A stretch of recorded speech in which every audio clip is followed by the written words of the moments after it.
બેઠા છો, સાંસદ સાહેબ પણ છે. સાહેબ, આટલો મોટો મારા વિસ્તારમાં કાર્યક્રમ છે. કલેક્ટર સાહેબ, પ્રાંત સાહેબ અને પ્રાયોજનાજી, શર્માજી, હું અહીંનો ધારાસભ્ય છું. ભાઈ, મને કેમ કોઈ ફોન બી નહીં કર્યો, પત્રિકા નહીં, જાણ નહીં, ખુલાસો કરો. હું ધારાસભ્ય છું ભાઈ. આ મારું અપમાન નથી, મારી જનતાનું અપમાન છે. આ મારું અપમાન નથી. મને કોઈ કાર્યક્રમનો મોહતાજ નથી. મને પત્રિકામાં નામ આવે, મારી તકતીમાં નામ આવે તો જ ચૈતર વસાવા આવે એવું નથી. ચૈતર વસાવા નામ માટે હું નથી આવતો. મારા જનતાને મારા સરપંચે કીધું કે આટલો મોટો કાર્યક્રમ છે શિક્ષણનો, સાહેબ તમારે આવવું પડશે, એટલે મેં આવ્યો છું. અને કલેક્ટર સાહેબ, તમારી જવાબદારી છે, તમે વહીવટ છો, તમે મને ફોન કરીને જણાવો ને કાર્યક્રમ છે. મંત્રી સાહેબ ગાંધીનગરથી આવે છે, કઈ તકલીફ છે અમારાથી તમને? પ્રાયોજનાજી, શર્માજી, તકલીફ है आपको? તો કેમ ભાઈ તમે અમને જાણ નથી કરતા? કેમ આમંત્રણ નથી આપતા? તમારું વહીવટી તંત્ર હું ધંધા કરે છે ને બધું ખબર છે. હમણાં મોદી સાહેબ આવ્યા હતા, ખર્ચો થાય ભાઈ, 8-10 કરોડ રૂપિયાનો ખર્ચો થાય.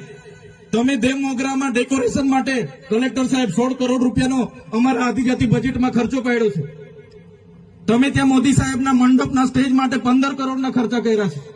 ટોયલેટ, મોબાઈલ ટોયલેટ માટે 2,40,000નો 2 કરોડ ને 40 લાખના તમે ખર્ચા પાડ્યા છે.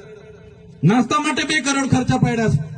તમે ડોમ માટે 2 કરોડ ખર્ચા પાડ્યા, ચા માટે 2 કરોડ ખર્ચા પાડ્યા, બસ માટે 2 કરોડ ને 71 લાખ રૂપિયાનો ખર્ચો પાડ્યો. કેમ? અમે સવાલ પૂછીએ એટલે તમને નડીએ છે? તમારા મનમાં ધુમાડો હોય તો કાઢી નાખજો ભાઈ. બરાબર છે, આ જનતાના ટેક્સના પગારે આપણે બધા છે. આ જનતાના ટેક્સનો પગાર મને પણ મળે છે, તમને પણ. કલેક્ટરથી તલાટીથી લઈને કલેક્ટર સુધીના બધા તમે નોકર છો, અમે બધા સેવક છે. આ લોકોએ જે પણ કે અમે પ્રતિનિધિ છે, અમને અધિકારો આપ્યા છે. તમે અમને કેમ અહીંયા બોલાવ્યા નથી? ના સાહેબ, અમારે વિદ્યાર્થીઓ અમે કેવું પડે છે.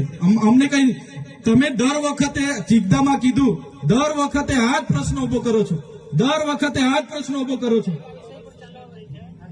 ઓ ભાઈ, ધારાસભ્ય છું, લોકોએ મને ચૂંટ્યા છે, મને આમંત્રણ જોઈએ ભાઈ. આ કોઈના પૈસાથી આ બિલ્ડિંગ નથી બની, તમારા ઘરના પૈસાથી બની છે. અરે વિષય પર તો મને આમંત્રણ કેમ નથી આપ્યું?